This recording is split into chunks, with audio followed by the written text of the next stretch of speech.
Hello and welcome. It's Erin Vasquez from Erin Vasquez Success Coaching, and I'm here to talk to you today about anxiety.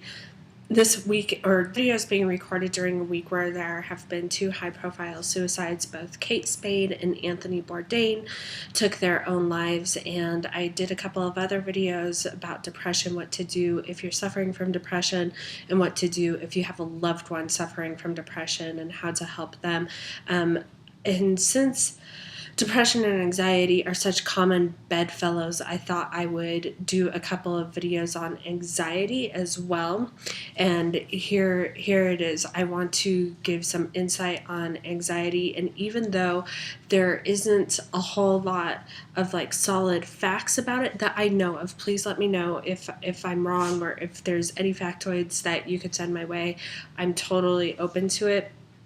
But I remember when I was suffering from a generalized panic disorder that I was really frustrated because no one could tell me what was going on. I would go to doctors and say, just tell me what is happening. Why am I losing my sight as I'm driving down the frickin' highway? It could have killed me. It could have killed somebody else.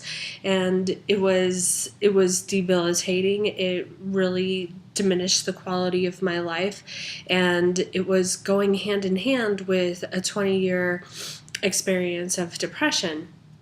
And I remember they would prescribe me benzos, but I would tell them to, benzos being Xanax, and I would tell them to be very, very controlled with those prescriptions, and because I have a compulsive personality, and they're highly addictive. And also I had a sense that there might be something underlying the anxiety that was more than just pills. Now, let me say a couple of things before we get started. I'm not a doctor. I'm not giving medical advice. I'm here to give some insights and some ideas on what might be happening, and maybe some tools that can help you alleviate the symptoms of anxiety. But in no ways do I claim to cure it or know what to do. And I'm not here to interfere with any medical care that you might be under, right? So please, please, please follow your doctor's orders. If there's something here that you feel like you'd like to integrate and you're already under medical care, ask them about it, show them the video, tell them what you saw, and use their guidance to integrate it. If you're not under medical care for panic disorders or a generalized anxiety disorder, consider it. You can either seek psychiatric help, medical help. There are coaches such as myself that are trained in certain techniques that might alleviate the symptoms of anxiety, that can really help you out. And yeah, so first of all, what I wanted to say is that you're not alone and that there's nothing wrong with you. And you might be saying, what do you mean there's nothing wrong with me? I have a panic disorder, or I have panic attacks. I want you to know that this is a really, unfortunately, it's a really common thing. And that's why, Xanax and so many things are just widely, widely prescribed. Here's the thing. Often the negative emotion behind anxiety is the emotion of fear, or there might be some kind of imbalance, possibly chemically, but also mentally too. And there is this idea that we need to just get over our negative emotions. And when we decide that we need to get over our negative emotions and put on a happy face all the time for our family, for our friends, for our bosses, yes, I know that we need to show up in certain contexts of life in a certain way, absolutely, for sure. But we also owe it to ourselves to process any negative emotions that are either coming up just kind of generalized because they're natural, or they're coming up because of a significant emotional event, or possibly a significant physical event such as a sports injury, or possibly a car accident. You're free and clear and safe of all of that. But those things actually manifest in our psyches in very surprising ways if we don't really process it. And if there's something out of line in our lives, negative emotions actually serve a purpose of letting us know. They want us to know that something is out of balance, that something needs to change, and that something needs to be addressed. But so often we want to gloss over the unpleasantness of the negative emotion. And why wouldn't we, right? Like, it's not fun to feel sad or angry or fearful or guilty. None of that is something that anyone wants to really wallow in too much.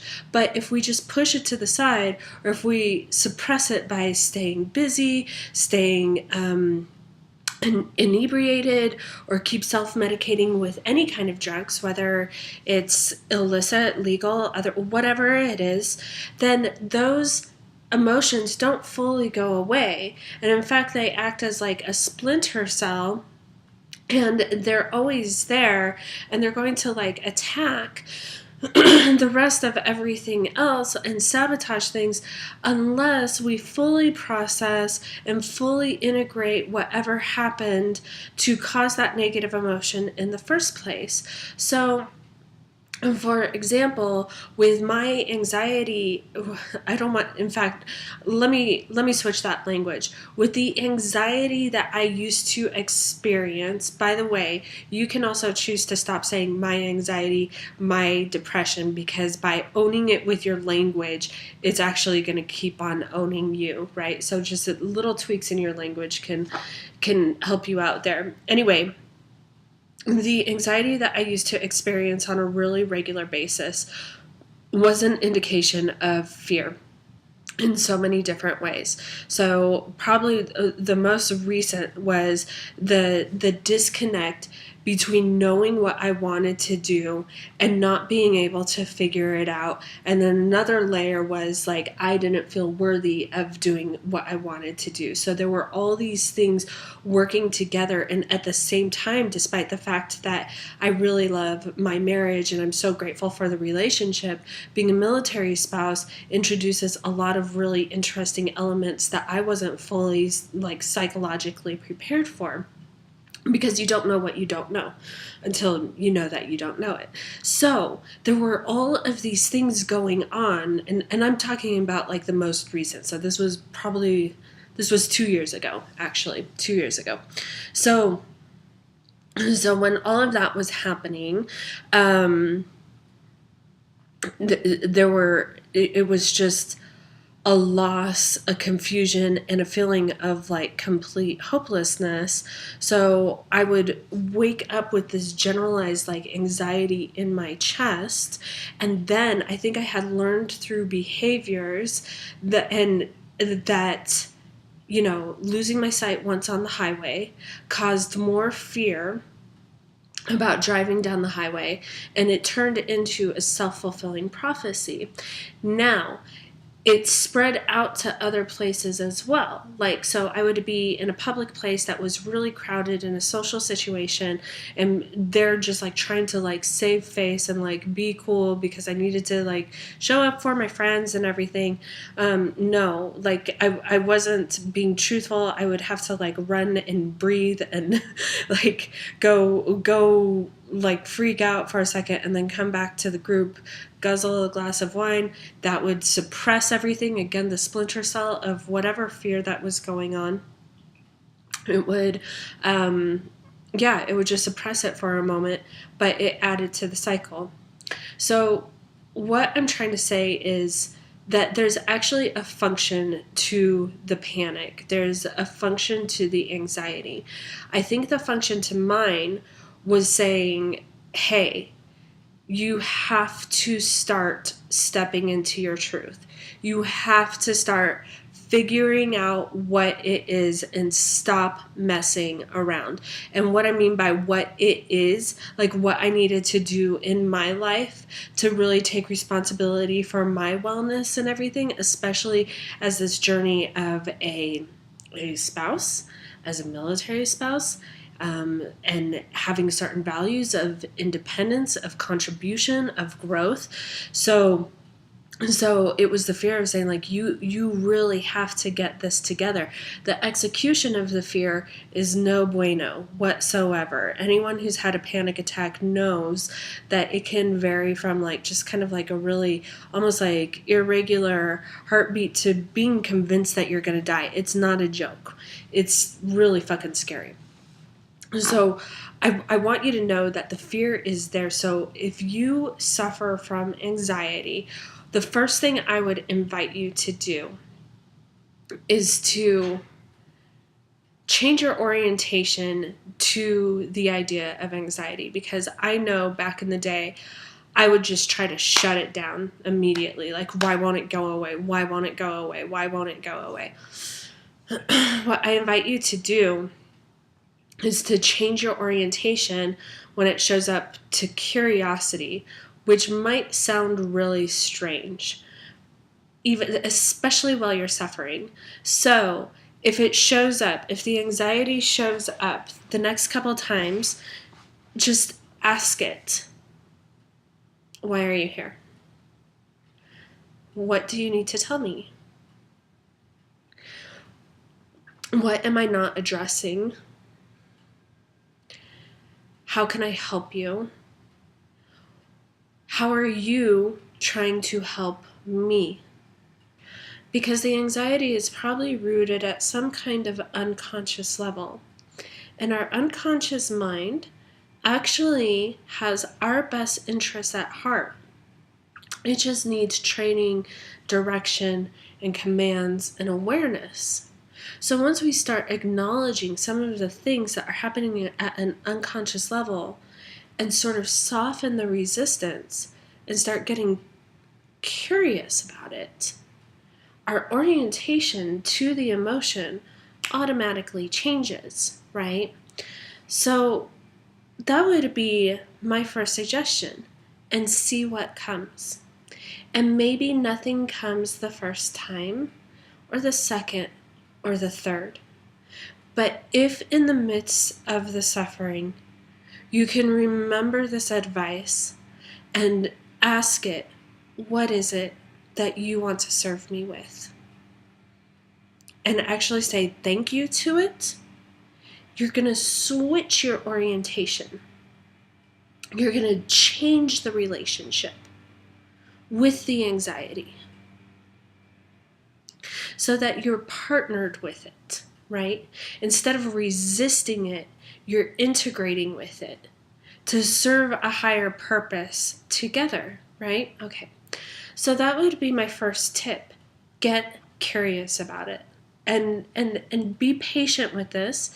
I understand how difficult it might be, but you might get it on the first try. Who knows?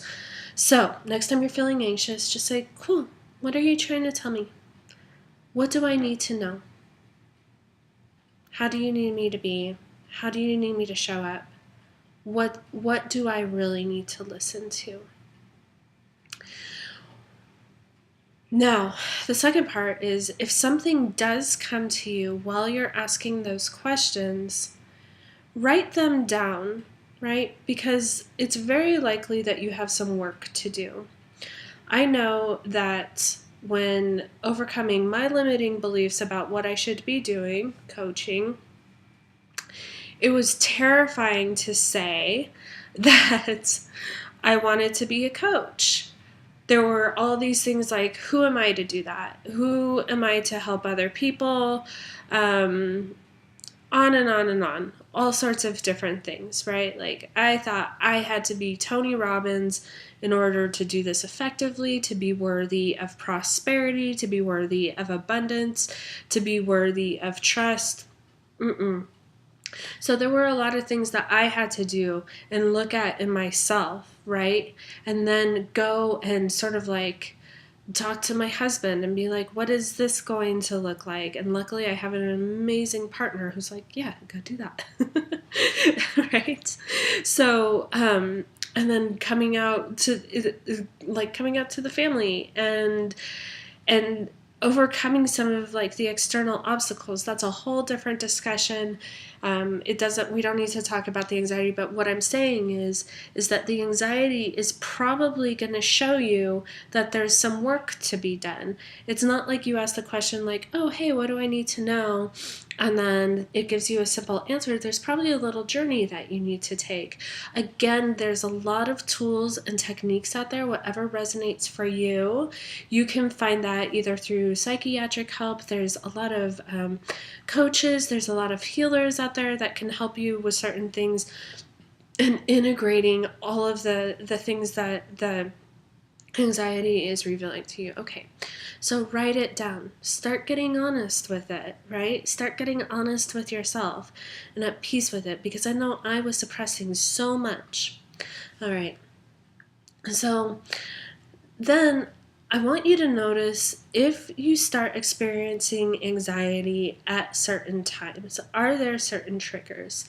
And if there are certain triggers, what I want you to do is start meditating in a way that allows you to visualize the task at hand completed, safe, and successful.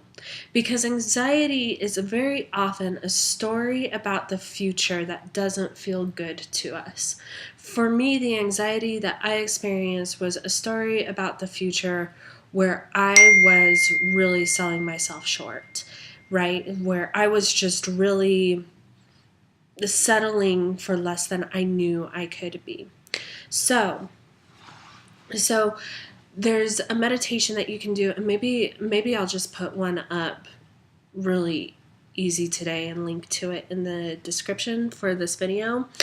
But you can visualize yourself completing those tasks. So for instance, with me, like I shared, the driving would be kind of a pain in the butt.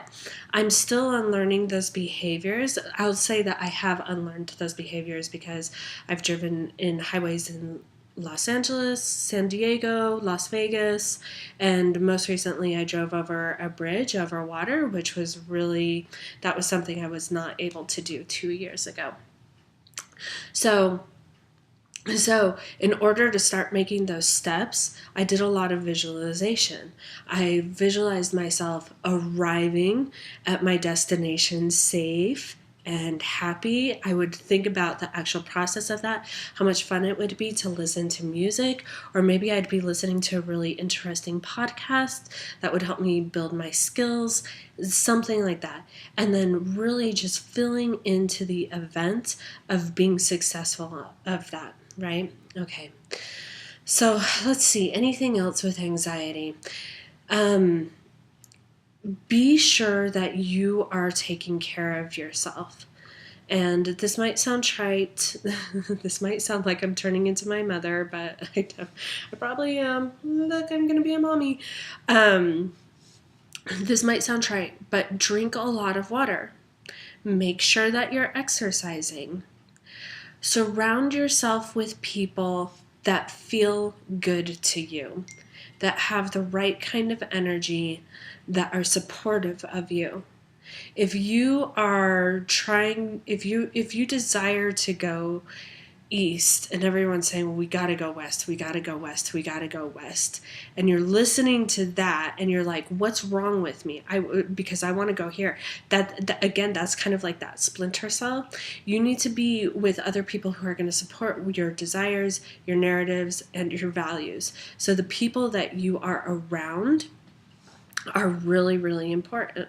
Okay. And then also, this is going to sound trite. If you can, reach out and ask for help. This week, like I said, Anthony Bourdain and Kate Spade offed themselves. So, social media is like, reach out for help. You're not alone. Da da da da. That's absolutely true. But having been the person to suffer from both depression and anxiety, I know that that's not necessarily a fun thing to do. We get into these beliefs that we're going to be a burden to people. It's bullshit, but if you're not ready to hear it, then you're not ready to hear it. Anyway, Ding! The texts agree. The texts agree. Leave your comments and questions, and I will be happy to ask them. Be well. Take care of yourself. Do consult a medical professional if you need it, because like in the case of my driving and everything, it really could have been fatal. Don't diminish it. It's something that needs to be addressed, and until you address it, you can't necessarily alleviate yourself of it. Hopefully you're one of those people that maybe it can magically go away, but if you're watching this video, there's a good chance that you're like, I gotta do something. I gotta cut this craziness out. But yeah, make sure that you really take care of yourself. Leave questions, comments. You can always email me at erin@erinvasquez.com. This is my passion, is helping people be well, thrive, prosper, be in their purpose. And the first step to that is getting all of this lined up, because if it's all over the place, there's no way you can create from your heart. And I just want you to shine. So anyway, have a lovely day and take care of yourself. Bye-bye.